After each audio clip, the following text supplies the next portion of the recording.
Est-ce qu'on cassera les 100 000 dollars rapidement ou alors est-ce qu'on rangera avant de pouvoir repartir de plus belle? On regarde ça tout de suite, mais aussi on va parler de quelques petites actualités de la journée parce que c'est important de se tenir au courant. J'ai envie de te dire, c'est parti, c'est parti. Bon, alors avant toute chose, on va regarder un petit peu le Bitcoin, le papa de la crypto-monnaie, bien évidemment.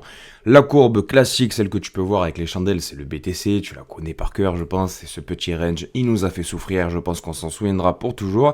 Et la courbe rose que tu peux voir juste en dessous, c'est l'impression, en fait l'injection de nouvelles liquidités sur les stablecoins. Donc ça représente les stablecoins USDT et j'ai oublié USDC, donc je vais la rajouter tout de suite. Et en fait dans l'histoire des pumps de Bitcoin, en fait ça a été hyper corrélé avec la nouvelle injection de liquidités. Comme tu peux le voir lorsqu'on avait eu notre rallye aussi en 2021, le premier, ben voilà, la liquidité elle était comme ça s'arrêtait pas d'imprimer et forcément le Bitcoin avait suivi et derrière ça s'était réinjecté dans les altcoins. C'est ce que je t'avais expliqué il y a de ça quelques jours. Si tu n'as pas vu cette vidéo, je t'invite à aller la voir. C'est lorsque les gens auront fait des bénéfices avec le Bitcoin qui pourront aller se servir avec des petits bags d'altcoins. Et ce qu'on peut constater, c'est que justement là récemment, depuis qu'on a eu notre petit pump avec l'élection de Donald Trump, on a eu un gros pic qui nous a mené vers les 100 000 dollars. Ça a été extrêmement rapide, ça a été intense, ça a été vraiment fort en chocolat et c'est vraiment hyper corrélé parce que tu peux constater si tu regardes de près que tu zoomes bien sur la courbe justement d'injection de liquidité lorsqu'on a un palier où on vient se calmer sur les nouvelles injections de stablecoin, du SDT, du SDC, de DAI ou autre. Et bien forcément, le Bitcoin se calme aussi. Et c'est seulement lorsque l'argent frais arrive que le Bitcoin peut se gaver. Et actuellement, ce que tu peux constater, c'est qu'on a un petit palier qui est en train de se dessiner, même si, attention, il y a encore de l'injection de liquidité. Et je vais te le montrer après. Ce week-end, en plein samedi, ils ont encore imprimé 2 milliards de dollars. Et pourquoi est-ce qu'ils ont créé 2 milliards de nouveaux stablecoins USDT? C'est parce qu'il y a de la demande. Il y a de la demande, les gens ils créent leur compte Binance, ils créent leur compte Gate, etc. Et forcément, il faut qu'ils gardent le rythme parce que s'il y a de la demande, il faut qu'il y ait de l'offre en face. Ensuite, ce dont je voulais te parler, c'était les performances historiques de Bitcoin depuis sa création. Ça fait maintenant une quinzaine d'années que Bitcoin est sorti de terre, donc on commence à avoir un petit peu de data. Bon, ce qu'il faut se dire, c'est qu'en fait, le mois de décembre, historiquement, lorsqu'on commence un bull run, et il n'y a qu'un aveugle qui te dirait qu'on n'est pas en bull run actuellement, le mois de décembre est dans le vert. Ça a été le cas en 2020 où on a pris 46,92% et ça a été le cas en 2017 lorsqu'on a commencé le bull run et on avait fait plus 38,89%. Donc si on suit la cyclicité, la saisonnalité de Bitcoin et de ses cycles, normalement le mois de décembre devrait être dans le vert. D'autant plus que dans l'histoire de BTC, encore une fois, lorsqu'on précède un bull run, si les mois d'octobre et de novembre sont dans le vert, le mois de décembre doit l'être aussi. Comme ça a été le cas en 2015, en 2016, mais aussi en 2023. En général, on finit bien l'année, on arrive à Noël, on est bien content. Par contre, en début d'année, là, ça va un peu plus complicado. Ensuite, si on regarde la carte thermique de liquidation du Bitcoin par rapport à l'USDT sur Binance, c'est là où il y a le plus de liquidité. Donc forcément, je te montre Binance. Je peux plus me les voir en peinture Binance. Mais bon, c'est pour avoir de la data, donc on va pas faire les difficiles. Et voilà, donc à partir du 5 novembre, à partir de l'élection de Donald Trump, c'était hyper bullish parce que je te le rappelle encore une fois, Donald Trump, il veut créer une réserve stratégique de Bitcoin. C'est massif pour l'Amérique. Toujours est-il qu'en termes de liquidation, on a beaucoup plus d'argent à les récupérer au sud qu'au nord pour l'instant. Parce qu'au nord, voilà, on a tellement fait un gros ménage vers le haut que maintenant, le plus d'argent qu'on pourrait récupérer, en fait, se trouve au sud. On a de grosses mèches jaunes de liquidité qui attendent juste de venir se faire récupérer aux alentours des 93 000 dollars. Et là, ça pourrait faire énormément d'argent aux market makers qui viendraient se gaver encore une fois. Donc ma conviction, c'est qu'à un moment donné, on va y aller parce qu'on va avoir besoin de récupérer de la liquidité et en plus pour assainir le marché, tu pars jamais en ligne droite, je te le rappelle. En bull run, tu vas prendre des mauvaises habitudes, tu vas croire que tout ce que tu achètes, ça part, ça monte vers le nord, etc. Mais à un moment donné, il faudra quand même garder les pieds sur terre parce que c'est pas comme ça que ça marche, que ce soit le Bitcoin, la crypto ou la finance, on a toujours des corrections et c'est même bon pour le marché. Après, la question à se poser, c'est est-ce que ça va arriver après la cassure des 100 000 dollars ou est-ce qu'on va faire un petit range entre les 90 000 et les 100 000 avant d'aller briser durablement les 100 000 dollars. De mon côté, en vrai, peu importe la solution, peu importe le chemin qu'on va prendre, je serai content parce que si on commence à casser les 100 000 dollars, je me dirais qu'en fait, la alt season, il y aura encore plus d'argent, encore plus de bénéfices faits sur le Bitcoin qui vont venir se décharger là un peu comme la pluie, tu vois, qui va être récupérée dans des petits seaux pour la petite métaphore et les altcoins, en fait, ils vont encore plus exploser rapidement. Et si c'est la deuxième solution et qu'en fait, on commence à ranger en dessous des 100 000 dollars, Ben écoute, le Bitcoin va un peu baisser, les altcoins vont corriger, ça laissera des dernières opportunités pour les retardataires. Et en plus de ça, lorsqu'on a des ranges de Bitcoin et d'autant plus en période de bull run,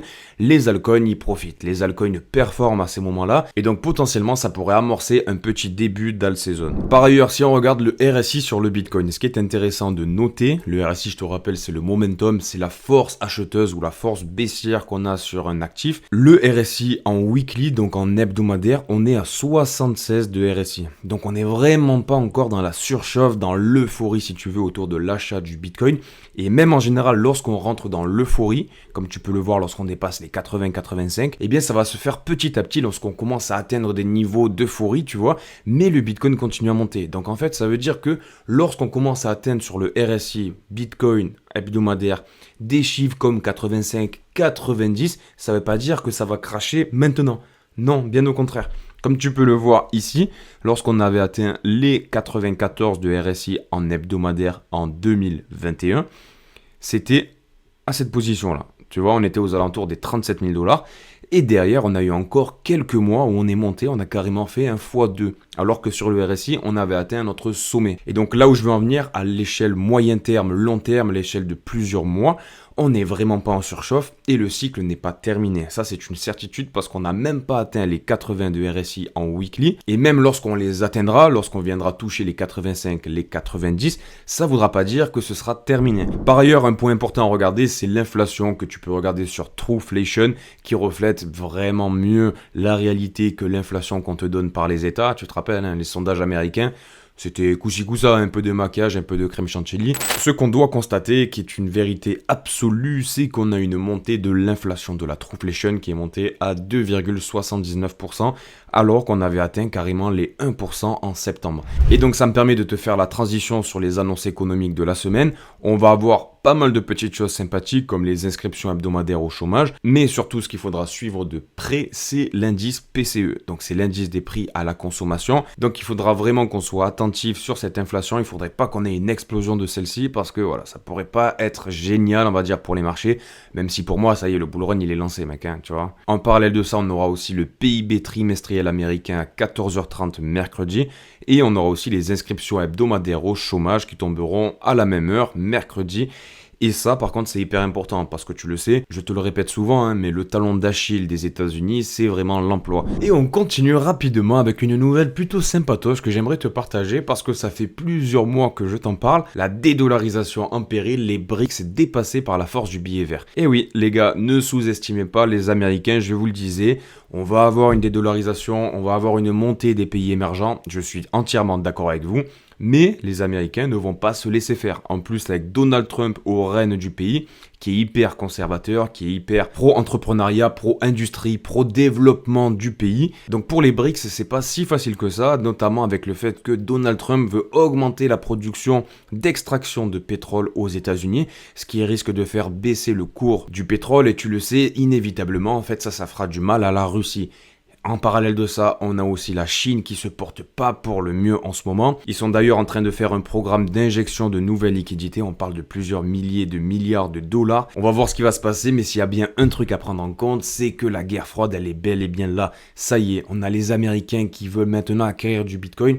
On a la sénatrice Cynthia Lummis qui dévoile pourquoi les États-Unis devraient constituer une trésorerie en Bitcoin. Et ce que propose la petite Cynthia, là, c'est même culotté, j'ai envie de te dire. Elle propose de vendre de l'or pour acheter du Bitcoin. On commence vraiment à percevoir une course à l'armement pour le Bitcoin et ça risque pas de s'arrêter dans les mois qui viennent. Ensuite, en termes d'adoption, une nouvelle sympatose que j'aimerais te partager aujourd'hui, c'est que MicroStrategy grimpe dans le top 100 des capitalisations américaines. Forcément, ils accumulent du Bitcoin depuis des années maintenant, donc la hausse du cours de BTC, ça augmente la capitalisation boursière de MicroStrategy, inévitablement. La dinguerie encore plus folle, c'est qu'on a Allianz qui parie 2,6 milliards de dollars sur MicroStrategy. Ils achètent des actions de MicroStrategy pour pouvoir se corréler au Bitcoin. C'est hyper malin parce que du coup ils se créent eux-mêmes leur propre proxy de Bitcoin. Donc c'est hyper massif les gars en termes d'adoption. Tout le monde veut se procurer du Bitcoin. Que ce soit les pays ou alors maintenant voilà les grandes entreprises. C'est hyper bullish. Bon ensuite rapidos les gars, avant de terminer la vidéo, quelque chose que je voulais te montrer, c'est Sturdy. Tu te rappelles le subnet de BitTensor, c'est le numéro 10. C'est de la DeFi liée à l'intelligence artificielle. On est sur l'écosystème de BitTensor. Et je vais m'arrêter là parce que sinon je ne m'arrêterai jamais. Lorsque je t'ai présenté ce petit projet sympatoche, on était aux alentours des 0,60, tu vois, c'était en octobre dernier. Et on est monté carrément à 3,37. Donc ça fait plus qu'un x5 encore. Et le bull run, là, les saisons n'ont pas encore réellement commencé. On commence à avoir quelques signaux, mais voilà, on n'est pas encore dans l'euphorie maximale. Donc c'est hyper bullish et bravo à ceux qui sont rentrés sur le projet. Bon ben cette vidéo est déjà terminée. Si ça t'a plu, n'hésite pas à t'abonner parce que tous les jours je reviens. Demain tu me verras encore ma petite tête là. Un petit like et un commentaire pour me donner la force. C'est comme ça que tu peux me soutenir avec l'algorithme de YouTube. Et sur ce, je te donne rendez-vous demain à 5h du matin pour une nouvelle vidéo. Prends soin de toi, bisous, ciao ciao.